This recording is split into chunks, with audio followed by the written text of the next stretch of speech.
Sud Radio, les vraies voix qui font bouger la France. Stéphane Soumier avec Bismart, 19h30, 20h. Salut à tous, c'est Bismart sur Sud Radio et c'est alors une marque iconique, une marque phare, enfin j'en sais rien, mais on va en parler, une marque en tout cas que vous connaissez tous qui va nous accompagner là pendant une demi-heure. Alors dirigée d'ailleurs en France par une jeune femme qui est une ancienne championne de haut niveau, volleyball très exactement. C'est Ikea qui va nous accompagner, les défis de la reprise, les défis tout court d'ailleurs pour Ikea. On va voir ça ensemble sur Sud Radio. Karine Havas qui est avec nous. Bonjour Karine. Bonjour Stéphane. Directrice générale et CFO, directrice financière d'IKEA France. Et donc, alors voilà, Ikea. Mais je vais démarrer avec ça quand même. Mais non, mais j'ai hâte. Il n'y en a pas beaucoup des marques comme Ikea. C'est-à-dire en termes de alors, je ne sais pas comment trouver le terme. Dès qu'il se passe quelque chose avec Ikea, c'est un peu comme, vous savez, je vais vous raconter un truc sur les médias. Alors, c'est peut-être moins vrai aujourd'hui, mais à l'époque où je baignais vraiment dedans. Mais le pape fait n'importe quoi, vous aurez un urgent sur les téléscripteurs de l'ensemble des rédactions. Ikea, il se passe n'importe quoi, c'est un événement. C'est vrai ça, Karine? C'est vrai, on a cette chance. J'ai cette chance de travailler. C'est une chance? Je pense que c'est une chance, oui, de travailler pour d'opérer au sein d'une entreprise un peu iconique. Iconique, j'ai mis marque phare parce que iconique, je savais pas comment. Oui, non, c'est une chance. Alors c'est vrai qu'on est très regardé et on a un devoir, je dirais, quelque part d'exemplarité, de montrer le chemin. On doit être quelque part influenceur, avoir un impact. Ouais, exactement. Mais c'est chouette en termes de réflexion, en termes d'innovation, en termes de perpétuellement se remettre en question. Je trouve que c'est très intéressant. C'est pas un poids, parce que vous n'avez pas le droit à l'erreur, en gros. Je pense que tout le monde a droit à l'erreur. Non, Ikea, il se passe quoi que ce soit. On le sait. Vous accueillez ça avec un grand sourire, donc visiblement, ça vous inquiète pas plus que ça. Il se passe quoi que ce soit, vous avez droit à la une de Libé, vous avez droit en tant que symbole de la multinationale qui méprise le monde. Pas tout à fait, justement. C'est parce qu'on a un impact, on s'évertue à avoir un impact positif. Je pense que c'est pour ça peut-être qu'on le reçoit et qu'on le vit très bien. Certes, des fois, on peut faire des erreurs, et ça fait partie aussi justement des valeurs d'IKEA. Et je pense que c'est pour ça qu'on le vit très bien, parce que une des valeurs principales chez IKEA, c'est le droit à l'erreur. Et même, on nous encourage. On s'encourage tous à tester, à se tromper, à recommencer. Et d'ailleurs, je pense qu'on a un exemple assez marquant avec Ikea à la Madeleine. On a commencé, on a testé dans le monde entier. C'était le premier concept Ikea City. D'ailleurs, à l'époque, ça s'appelait pas Ikea City parce qu'on cherchait encore la bonne dénomination. Donc c'était quoi l'idée? Enfin, je sais pas si on en parle au passé d'ailleurs, mais c'était quoi l'idée? C'était de rentrer en centre-ville avec quelque chose de plus petit en fait. Exactement, bien sûr, parce qu'on ne peut pas comparer 30 000 mètres carrés en périphérie en Île-de-France avec 5 000 mètres carrés en plein centre de Paris, notamment à la Madeleine. Donc l'idée, c'était d'être plus proche des citadins, d'avoir une offre adaptée aux citadins. Et d'ailleurs, on a écouté les citadins. On a fait des milliers d'interviews, de visites de Parisiens chez eux. On les a entendus. Ils ne voulaient pas du tout de ce qu'on appelle le layout de chemin avec des flèches où il faut qu'ils aillent et qu'ils suivent, qui est très typique d'IKEA. Donc ils voulaient à Paris, non, on ne veut pas de ça. On les a écoutés. On a adapté une offre plus réduite, plus restreinte, évidemment assez restreinte pour vraiment répondre à leurs besoins. Et finalement, on s'est aperçu que le vrai succès, c'est qu'on a réussi à attirer plus de 3 millions de visiteurs dans ce magasin en moins d'un an. Donc c'est énorme. Par contre, la contrepartie, c'est qu'on sentait nos clients un peu frustrés, finalement, de ne pas retrouver ce parcours, les univers qu'ils avaient l'habitude de trouver chez Ikea, d'être un peu désorientés. Dont on s'affranchit d'ailleurs au bout d'un moment, parce que quand on s'installe à un moment, les vendeurs nous reconnaissent, quoi. C'est-à-dire, on connaît le magasin Ikea par cœur, et on arrive à s'en affranchir un tout petit peu de votre... un petit peu, exactement. Mais là, on a été obligé, donc on a réinvesti 1 million d'euros pendant le confinement pour réorganiser notre magasin qui s'appelle maintenant Ikea City, et pour vraiment répondre aux vrais besoins finalement en vie réelle de nos clients qui auparavant dans les centres-villes. Donc ça veut dire que c'est un succès.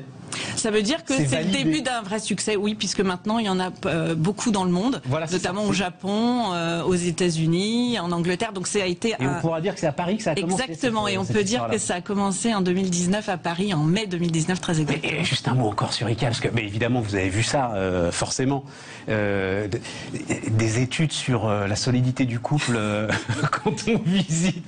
Non mais c'est oui, vrai, non, quand c'est on vrai. visite des magasins IKEA. Ça... Alors je ne sais pas si c'est une rumeur ou en tout cas si c'est vrai. Par contre, je crois que c'est assez sérieux. Je pense que c'est assez sérieux. Maintenant, je vais en profiter pour dire que c'était avant la digitalisation accélérée d'IKEA et que maintenant, grâce à l'application Shop & Go, on scanne nos articles. Donc, monsieur est très content. On fait un tour, si on veut, très rapide du magasin. Ouais, c'est ça. On scanne le QR code et on sort avec les articles sans faire la queue. Donc, je pense que maintenant, on pourrait refaire une étude et je pense qu'elle serait très intéressante. Pardon, hein, Karine, mais tout ça, ça nous fascine et puis on a vécu dedans, quoi. Et sur les modes d'emploi, parce que je les ai toujours trouvés absolument géniaux, moi. Ouais, alors exactement. J'ai jamais eu de sujet avec ça. Non. Et pourtant. Et ce qui fait notre succès, et c'est là où je pense, on a beaucoup plus. Nos concurrents, ou en tout cas des acteurs sur le marché, ont plus de difficultés à intégrer cette niche, qui n'est plus une niche, mais en tout cas ce marché du meuble en kit, parce que c'est ce qui fait aussi notre succès. Alors c'est long. C'est pour ça qu'on propose aussi des services d'assemblage de meubles pour ceux qui ne veulent pas le faire. Mais en tout cas, il y a une ingénierie derrière et qui est très très puissante et qui est très réfléchie et qui permet vraiment de monter son meuble avec un peu de patience, certes, et un peu de temps, mais très facilement. Et dont le sujet, j'ai l'impression, pardon de parler de ça, mais dont le sujet, j'ai l'impression, parce que on a grandi avec ça quand même, ça a été une évolution telle qu'aujourd'hui on ne peut plus se tromper. C'est-à-dire que il n'y a plus finalement, et ça je trouve ça génial, et ça doit être énormément de réflexion d'ingénieurs, il n'y a plus de pièces qui puissent se mettre dans une autre pièce par erreur. Oui, exactement. Voilà, et c'est ça le truc. Et si à un moment ça force, c'est que... Voilà. C'est que ça ne va pas. Et en même temps, on propose aussi, si jamais ça pouvait arriver, les pièces de rechange en magasin, à disponibilité, pour pouvoir... Si jamais ça arrivait, tout de suite être capable d'aller jusqu'à la fin de son meuble Ikea. Extraordinaire entreprise. Alors non, vous parliez parce que en fait j'ai découvert ça grâce à vous. Vous postez sur LinkedIn, très corporate, assez régulièrement. Alors je connaissais les préceptes de Jeff Bezos, mais il y a aussi les préceptes de Ingvar Kamprad, tout à fait. Et alors il y en a un qui est le poison le plus dangereux, c'est le sentiment. Alors j'ai traduit achievement par accomplissement, plénitude, hein, c'est ça. C'est le sentiment de plénitude. Il faut toujours penser qu'on peut faire mieux le lendemain. Oui. Et je pense que... En termes de RH, ça c'est puissant, mais en même temps, c'est ce qui a fait et ce qui fait la force d'IKEA. Vous ne devez jamais être satisfait. Alors on est toujours satisfait d'aller chercher la petite amélioration qui fera qu'on pourra être encore meilleur. Et je citerai... C'est pas épuisant, et je pense que moi, en tant qu'ancienne sportive de haut niveau, c'est quelque chose qui me parle et qui est dans mon ADN. Et je me rappelle toujours avoir dit pendant ma carrière, et même en début de ma carrière professionnelle hors sport, il faut. Alors c'est pas très heureux comme expression, mais il faut toujours se concurrencer soi-même, parce que si tu ne le fais pas, il y a quelqu'un d'autre qui le fera.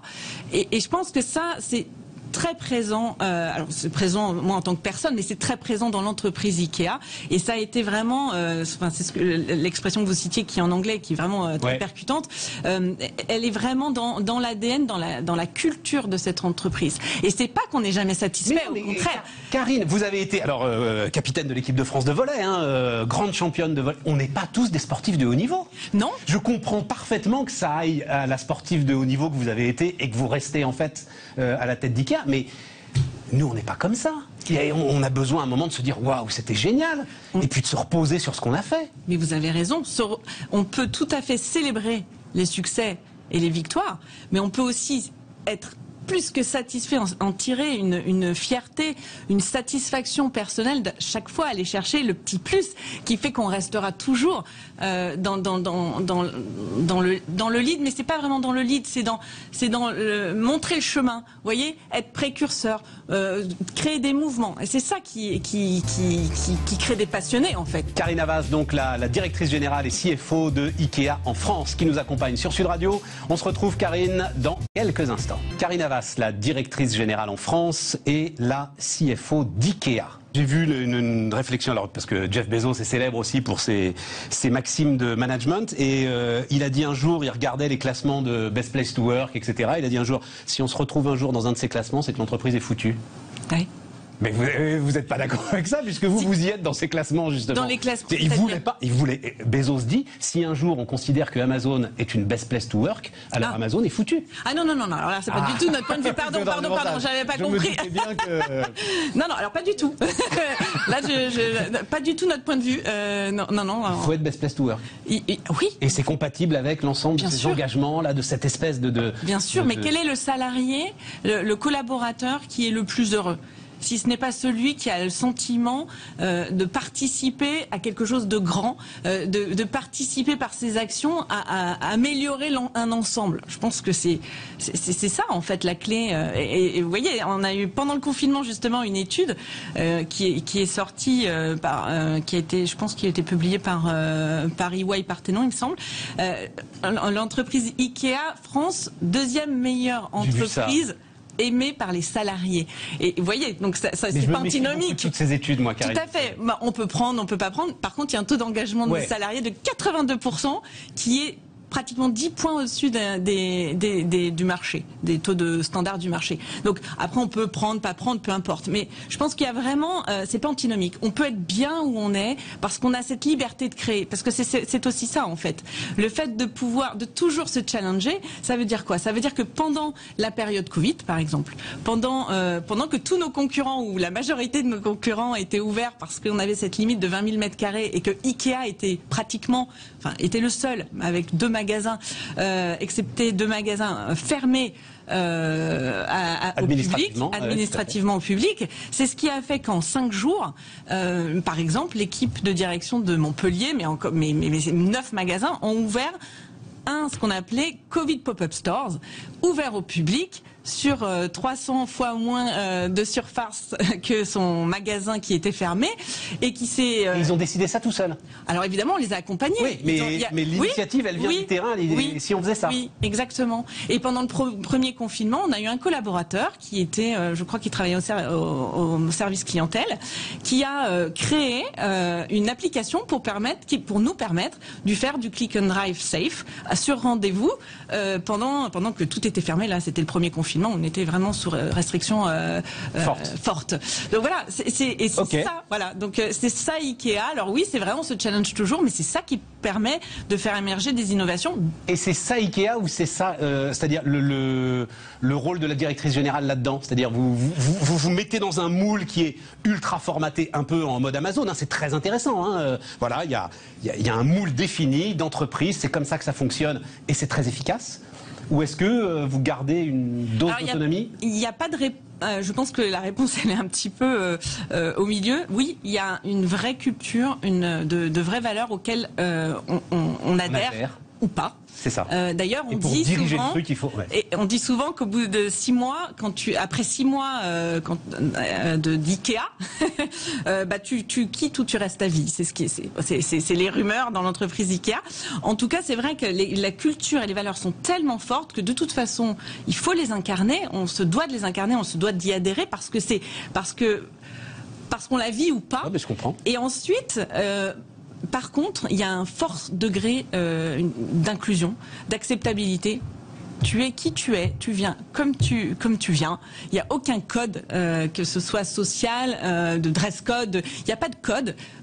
Par contre, il y a de vraies valeurs, une vraie culture. Une fois que tu es dedans, tu te défonces. C'est ça. Voilà. Oui aussi. Oui. Et tu mets ta passion au service de l'ameublement. Les défis de la reprise, Karine, alors de manière très immédiate, là, c'est quoi pour vous aujourd'hui?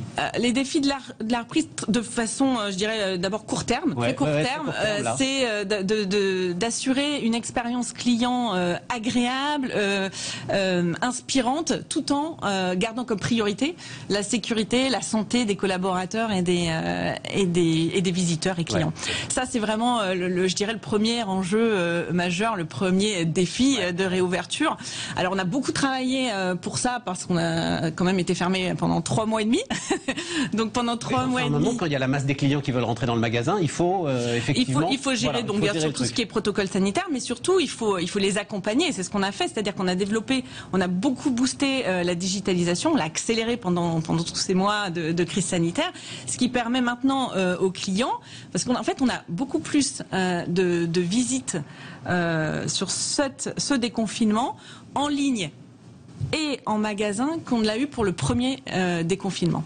Ce qui est assez surprenant parce qu'on a été fermé. Alors c'est vrai qu'on a été fermé. Ça veut dire quoi? C'est-à-dire des gens qui vont d'abord en ligne et qui ensuite vont dans le magasin? Exactement. Ouais. C'est-à-dire qu'en fait on a plus de 86% de visiteurs en ligne par rapport au premier déconfinement, pour moins de transactions en ligne et pour plus de transactions en magasin. D'accord. Ce qui signifie qu'en fait on a réussi ensemble avec nos clients à développer cette culture omnicanale. Les clients finalement avant de venir en magasin font leur liste des courses, regardent la disponibilité des produits, préparent leur parcours d'achat, viennent en magasin, touchent, s'inspirent. Et ils y vont quand même, alors que vous pourriez leur livrer, là. Alors oui, alors on continue à livrer. On continue, mais ils y vont quand même, donc il y a un désir d'aller dans vos... C'est ce qu'on constate, là, après 10 jours d'ouverture, il y a un vrai désir de venir nous rencontrer. Et je peux vous dire que ça nous fait... Un désir d'aller chez Ikea. Oui, mais ça nous fait une joie immense, parce qu'on a un vrai désir de les rencontrer également, même si on n'a pas coupé pendant cette période de fermeture. En termes de... Enfin, parce que là, l'ensemble des